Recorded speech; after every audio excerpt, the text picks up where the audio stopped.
PSD. Boas noites a todos.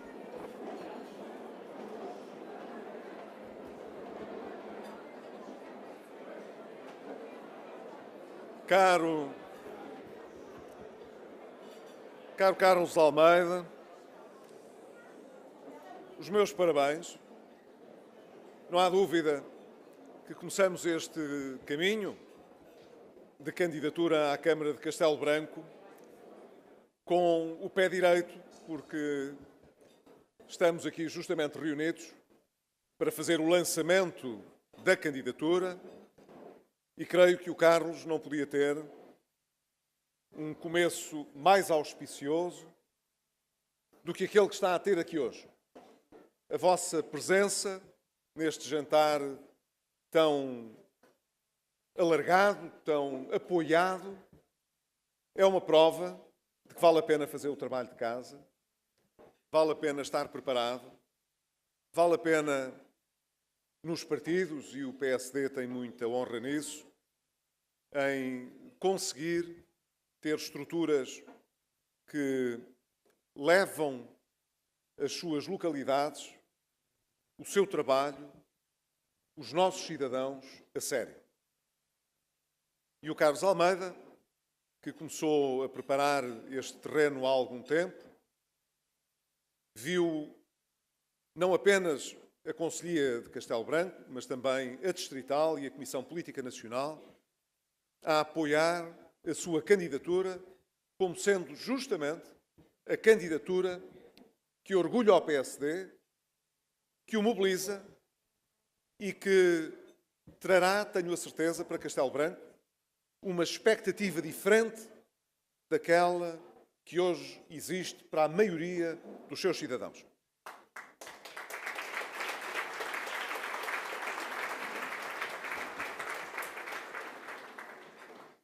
Será realmente um combate político difícil.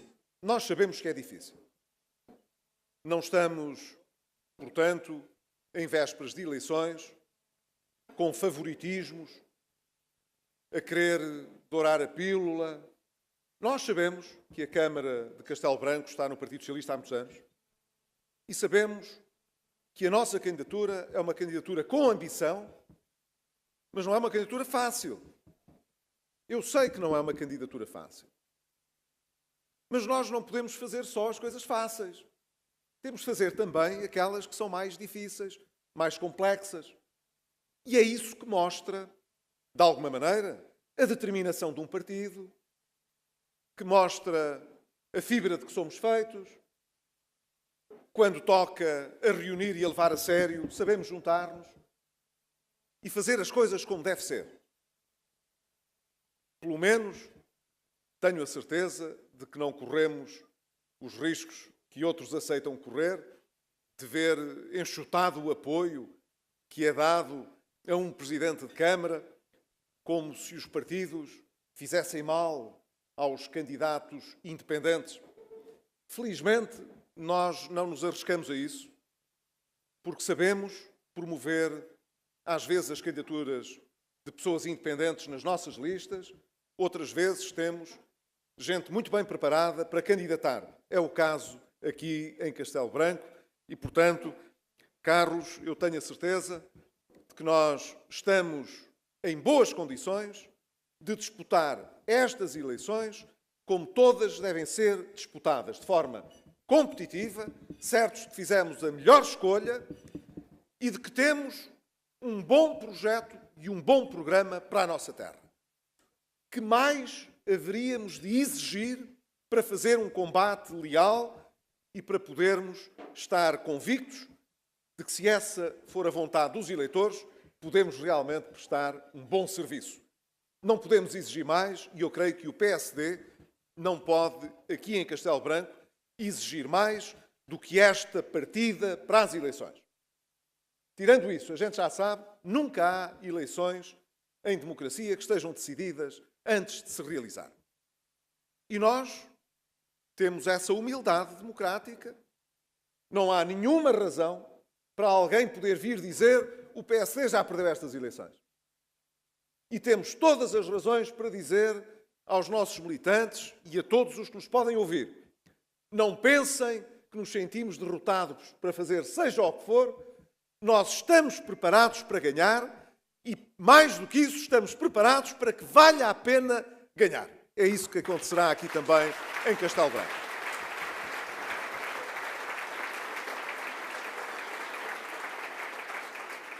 Há pouco, quando ouvi o Manuel Freixo fazer uma referência às poupanças que o município tem, apetecia-me acrescentar, e por isso o acrescento agora: nós não temos nada contra as poupanças que o município tem.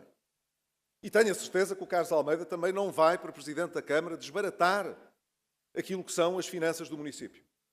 Nós somos gente que procura trazer rigor às contas, equilíbrio. É assim mesmo, somos conhecidos por isso, não é pelo contrário. O que se passa aqui em Castelo Branco é que não é muito paradigmático do que costumam ser os mandatos socialistas. Os mandatos socialistas costumam ser, desse ponto de vista, muito negativos. O problema não é esse. Portanto, o problema é que nós precisamos de ter mais do que isso. Isso é um instrumento para... É como no governo e no país. Nós andámos anos a dizer que era preciso baixar o déficit, ter as contas controladas. Não fomos nós que as descontrolámos, todos se recordam muito bem disso, não é? Eu, quando cheguei ao governo, o país estava à beira da bancarrota. Escusam de nos atirar essa responsabilidade para as nossas mãos. E encontramos um país com déficit de quase 11% e deixámo-lo há mais de um ano e meio, praticamente, em 3%. Nós demos um contributo muito grande para que as contas batessem certo. Ainda não estão acertadas, mas estamos cada vez mais perto disso. Não é pelo governo ter atingido 2% de déficit que merece a nossa crítica. Pelo contrário, nós estamos muito satisfeitos por estarmos, em Portugal, mais próximos do equilíbrio orçamental. O que nós gostaríamos era que as pessoas que governam fossem corajosas, transparentes, diretas quanto às políticas que assumem e que, portanto, pudessem dizer que farão a redução dos desequilíbrios das contas públicas através de medidas que tenham a coragem de transmitir às pessoas. As medidas que hoje aplicam eram as mesmas que criticavam no passado o PSD por executar. Vão muitas as contradições que nós podemos assinalar a quem governa hoje. Mas não criticamos, como disse, a intenção de ter contas certas, equilíbrio orçamental. Isso é muito importante. Mas tão importante como isso, como sempre dissemos, quando tivemos responsabilidades de governo, é usar esse equilíbrio como um instrumento para promover o crescimento do país. É isso que nós queremos. Quando houve o resgate, quem conduziu o país ao resgate só falava do crescimento. Atiraram o país para o buraco. E depois, todos os dias, diziam que o que era preciso era crescer. E que era preciso gastar e investir. Deixaram o país sem dinheiro. Mas depois o país devia era gastar. E agora que as coisas estão mais equilibradas, que fechamos esse período mais difícil, onde, portanto, era suposto podermos estar em melhores condições para investir no tal modelo de desenvolvimento, com as reformas estruturais a criar mais emprego, mais rendimento, mais exportações de valor acrescentado, um desenvolvimento mais harmonioso do país. Agora que tínhamos condições para tudo isso, aquilo que vemos é que nunca tivemos tantas pessoas, tantos trabalhadores a ganhar o ordenado mínimo nacional. O Estado nunca esteve tão à míngua de dinheiro. As dívidas dos hospitais cresceram, foi hoje divulgado, nos primeiros 3 meses deste ano, 29% as dívidas. E na altura nós é que estávamos a dar cabo do Serviço Nacional de Saúde. Nós estávamos a compor. Agora que devíamos, uma vez que se corrigiram esses desequilíbrios, apostar na qualidade, no crescimento, no rendimento, não. O que existe é uma espécie de autossatisfação por, afinal, isto não ter ido para o desastre e não ter havido outro resgate e por aí fora. Ora, é essa falta de ambição que mora no governo hoje de Portugal, que mora também na Câmara de Castelo Branco. Nós precisamos de pôr os instrumentos que temos ao serviço de uma ideia. A nossa ideia foi sempre esta. Se queremos ter financiamento, temos de pagar as nossas dívidas. Se queremos ser ajudados, temos de nos ajudar a nós próprios. Nessa altura que precisávamos de atingir estas metas, quem estava na oposição achava muito mal. E agora, mais de 1 ano e meio depois de termos saído do governo, passada que foi a indefinição sobre o que é que ia acontecer com o governo, que é uma coisa que afeta sempre a economia. Agora que tudo isso passou e que já encerramos o programa de assistência financeira desde 2014, já estamos em 2017 e ainda estamos à espera de ver melhorado o rating da República para que mais instituições, empresas e fundos possam investir em Portugal. Ainda estamos à espera de poder beneficiar da política monetária do Banco Central Europeu. Toda a gente na Europa tem taxas de juros tão baixas. As nossas são mais do dobro da Espanha, mesmo com o alívio que se tem sentido nos últimos tempos. Espero bem que não estraguem este processo com a conversa da reestruturação e da renegociação da dívida, agora que começámos a ver as taxas de juro a 10 anos a corrigir um bocadinho em direção àquilo que nos interessa, que não estraguem esse processo. Agora que, portanto, devíamos estar a crescer tão intensamente, pelo menos, como a média europeia, o Governo é pouco ambicioso e quer, no fundo, preservar, como aqui foi muito bem dito, a sua sobrevivência no Governo, procurando agradar a quem não quer fazer reformas, a quem não quer preparar o futuro de Portugal dentro da União Europeia ou dentro do mercado global. Reparem que esse é talvez o problema principal que nós hoje temos. É essa falta de ambição dessa agenda reformista a pensar no futuro. Tenho dito isto muitas vezes, não me canso de o dizer. Seja ao nível pessoal, seja numa associação, na nossa família, numa empresa, onde for, se alguém quer superar o que já tem, criar alguma coisa de novo que acrescente, não pode deixar de mudar alguma coisa do que está, de fazer mais do que já fez, se quer alcançar mais qualquer coisa. A não ser que fique à espera, evidentemente, que alguma herança lhe vá resolver o problema, desde que não tenha de se fiar numa herança qualquer, tem de fazer pela vida.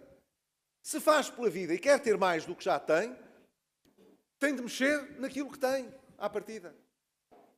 Ora, nós não só não temos essa agenda no país, a pensar no crescimento da economia, nas empresas, mas a pensar também nas políticas públicas, na educação, na saúde, na ação social. Não só não temos ideias que nos projetem para o futuro, como o Governo anda há 1 ano e meio a desfazer coisas que foram feitas com alguma relevância nessas matérias. Aqui há uns dias aproveitei o Dia do Trabalhador, justamente o 1º de maio, para mostrar como foi importante fazer a reforma laboral que nós fizemos em Portugal. Claro que não foi só a reforma laboral que sustentou a criação de emprego que se tem vindo a observar e a descida do desemprego, mas deu para isso um contributo muito importante. O que é que quer a CGTP? O que é que quer o Partido Comunista Português? O que é que quer o Bloco de Esquerda? Que o Governo desfaça a reforma laboral que foi feita. Eu espero que não desfaça. Claro que se desfizer, nós criticaremos. Eu espero não ter de criticar isso, não tenho nenhum gosto em criticar. Se isso acontecesse, é evidente que mais tarde ou mais cedo nós iríamos inverter os resultados que estamos a ter com o emprego e com o desemprego. Isto parece claro. Eu acho que é por isto, e é por perceber isto, que o Governo, apesar de tudo, resiste a fazer a alteração da reforma laboral que nós trouxemos. Mas há outras matérias onde não é assim, onde se tem andado muito para trás e onde havia muito bons resultados. Por exemplo, ainda hoje estivemos no Parlamento a discutir esta matéria. As matérias ligadas à educação. É fundamental para um país. A gente sabe ainda para mais que a maior parte das alterações que se fazem ao nível da educação demoram anos a observar-se. Não é uma coisa que se veja logo. Demora anos. É evidente. Muita da exigência que se colocou desapareceu. E ainda esta semana tiveram lugar as provas de aferição que não servem para nada. Os alunos sabem que aquilo não conta para nada. E como não conta para nada, é um gasto de recursos, foi um gasto de recursos e uma perturbação na vida escolar sem qualquer consequência. Mas aquilo que eram os exames que nos permitiam, esses sim, comparar as escolas, os desempenhos, seja dos estudantes, seja dos professores, esses desapareceram no 4º ano, desapareceram no 6º ano. É assim. E não desaparecem no 9º porque o Partido Comunista não pode tudo, porque senão também desapareciam no 9º ano. O que é que nós quisemos chamar a atenção hoje? Que é importante continuar a apostar em mais responsabilidade e autonomia para as escolas, para que elas funcionem bem. E aproveitámos, enquanto estivemos no governo no passado, uma alteração que já vinha do governo anterior, uma alteração positiva, que instituía os diretores de escola, que punha, portanto, termo àquilo que era a falta de responsabilidade que existia na gestão das escolas e que trouxe realmente um princípio de gestão mais responsável para as escolas. E enquanto estivemos no governo, fizemos algumas alterações ao modelo, mas no essencial mantivemos esse modelo. Era um modelo que vinha de um governo socialista, reparem bem. Nós aprofundámo-lo e agora quisemos-lo aperfeiçoar ainda mais. O Partido Socialista votou contra. E assumiu com clareza que vai trazer as suas propostas. E as suas propostas, tanto quanto tem sido divulgado, pretenderão aproximar-se da visão que o Partido Comunista Português, leia-se que a FEMPROF, que já está instalada no Ministério, vai trazer agora para o Parlamento. E de que é que falam os comunistas? Da gestão democrática das escolas. Quer dizer, de um modelo que fecha as escolas apenas em torno dos professores, o que não faz sentido, porque as escolas estão inseridas em comunidades educativas, e que retrai a responsabilidade que é sempre necessária quando se trata de gerir alguma coisa. Hoje o Partido Socialista, de facto, está extremamente condicionado por estas forças da extrema-esquerda que são contra a exigência, a responsabilidade, contra a boa gestão. E é por isso que depois as coisas não correm tão bem quanto deveriam correr. Ora, é justamente essa ambição que nós podemos trazer e representar para o país. Nós deixamos as coisas próximas de podermos, por exemplo, sair do procedimento por déficit excessivo e de podermos ter o rating da República melhorado. 1 ano e meio depois, uma das coisas vai acontecer, porque é inevitável, estaremos em condições, até ao Conselho Europeu, que vai ter lugar em junho, de poder sair do procedimento por déficit excessivo, assim a gente se consiga lá manter, mas precisávamos que as agências de notação financeira nos considerassem para efeitos de investimento. Isso é muito importante para atrair outro investimento, para investir no país. É natural que possa haver ainda alguma desconfiança, tal como houve quando o governo se formou com os investidores, que ainda haja alguma desconfiança das agências quando se fala tanto em reestruturação de dívida. Mas o que nós queremos, evidentemente, é que o país possa melhorar significativamente o perfil do seu crescimento nos próximos anos. E que possa fazê-lo sem pôr em causa os serviços públicos, defendendo o Estado Social, como sempre procuramos fazer, e trazendo algum equilíbrio para os territórios. Eu hoje gostava aqui também de enaltecer a posição que tem vindo a ser assumida pelos deputados do PSD aqui do Distrito de Castelo Branco e também pela Comissão Política Distrital, a propósito de uma questão que não é uma questão do Distrito, embora aqui em Castelo Branco se sinta mais proximamente, que é uma questão nacional e que tem que ver com a questão de Almaraz. O Governo não tem estado bem neste processo. Primeiro fez birra e disse que não falava com o Governo espanhol. Depois apresentou queixas que retirou. E, por fim, passou ao lado da discussão essencial. E a discussão essencial não é saber se os resíduos da central devem ou não devem ser devidamente acomodados. Claro que devem ser devidamente acomodados. O importante é porque é que uma central que tem o número de anos que esta tem pode estar a projetar prolongar a sua atividade para além daquilo que é recomendável. Pondo assim, evidentemente, em risco o futuro de todos nós também. Esse é que é o ponto. Ora, para isto não é preciso andar a fazer queixas em Bruxelas. Para isto é preciso resolver o problema com o Governo de Espanha. Espanha tem várias centrais, pode tratar resíduos noutros sítios, sem ter de o estar a fazer aqui na nossa vizinhança e, sobretudo, pode tratar da opção que fez, que não foi a nossa, nós não fizemos a opção pelo nuclear, a Espanha é que fez, pode fazê-lo de maneira a não criar para Portugal um problema potencial. É isto importante para o nosso futuro ou não é? Eu julgo que é. Parabéns, portanto, à Distrital e aos nossos deputados por terem mantido este tema vivo, esperando que o Governo possa seguir aquilo que têm sido as sugestões que o Manuel Freixo ainda há pouco tempo fez, que tragam este tema para a próxima cimeira bilateral com o Governo espanhol, que tratem disto. Eu falei disto diretamente ao Presidente do Governo espanhol, quando me encontrei com ele recentemente, perto de Madrid, dizendo-lhe justamente que isto era um problema sensível para Portugal e, portanto, também sensível para o PSD.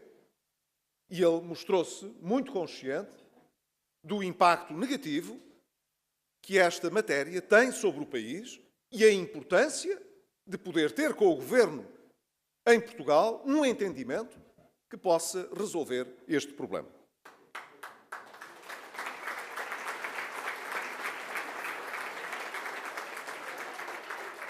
Deixem-me terminar apenas, porque já levo quase 23 minutos de conversa e hoje a razão de ser deste jantar e de estarmos aqui todos é apoiar o Carlos, evidentemente, não é para tratar da política nacional.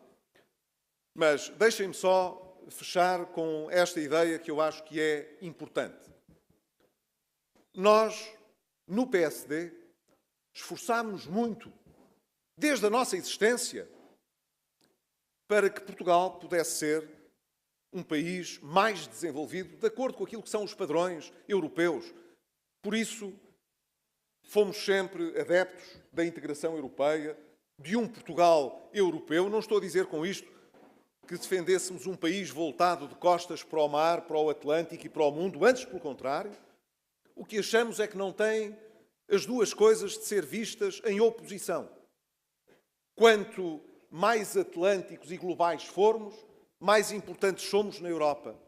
Quanto mais europeus nos sentirmos e nos envolvermos nas questões europeias, mais importância ganhamos no palco global. E isto, em tempos em que se discute a saída do Reino Unido, é ainda mais importante. O PSD tem, portanto, para Portugal, uma ideia europeia de abertura. Não somos desconfiados da economia social de mercado. Nós não desconfiamos dos investidores. Nós não queremos acabar com os ricos. Queremos é acabar com a pobreza. Queremos é que as pessoas tenham aquilo que é indispensável para fazerem as suas escolhas de vida, que são diferentes, evidentemente. Queremos, portanto, uma sociedade mais justa, mais equilibrada entre as gerações no nosso território. E demos muito por isso sempre que estivemos no governo. E julgo que os resultados falam por si. Mas quando estamos na oposição, Não queremos menos. Não passamos por estar na oposição a querer que o país se feche sobre si próprio, que se desligue da Europa, que se desligue do mundo, que a economia corra mal. Não é esse o nosso projeto. O que nós queremos não é esse país. O que olhamos hoje para o Parlamento e para a maioria que apoia este governo é a existência de vários partidos que simbolizaram o oposto disto nestes 40 anos de democracia que levamos. Isso sim. E percebemos que um governo que dependa do seu apoio está hoje muito limitado para fazer o que é preciso. Mas o que o país precisa não é apenas de estabilidade e que o Dr. António Costa lá se equilibre e entenda com o Partido Comunista e com o Bloco de Esquerda. Essa é a obrigação política dele. O que nós pretendemos é que o país aproveite plenamente as condições da conjuntura externa, o facto de estarmos na Europa, para termos uma agenda que nos impulsione, que realmente nos permita pagar mais rapidamente as nossas dívidas e investir mais na qualidade dos nossos serviços públicos e na justiça social em Portugal. É isso que nós queremos. E por isso ficamos tristes sempre que o Partido Socialista simula que quer connosco ter algum entendimento que ajude o país. O Partido Socialista trouxe com muito interesse o Partido Comunista e o Bloco de Esquerda, no fundo, para a esfera do governo. Mas depois, quando diz que o PSD não está empenhado no sucesso do país, o que faz normalmente é chumbar as nossas iniciativas e andar para trás em vez de andar para a frente. É isso que nós não desejávamos. Desejávamos, qualquer que fosse a solução de governo, que o país andasse mais depressa a olhar para o crescimento do seu rendimento, da sua economia, das suas empresas. Porque isso significaria ter melhores condições para que as pessoas tivessem melhor emprego, para que o Estado tivesse mais dinheiro para apostar nos serviços públicos e para que a economia privada se desenvolvesse com mais força. Esse é claramente o nosso projeto e julgo que ninguém, mas ninguém que esteja nesta sala, tem qualquer dúvida de que é isso que nós defendemos. É essa a nossa história, quer quando estamos no governo, quer quando estamos na oposição.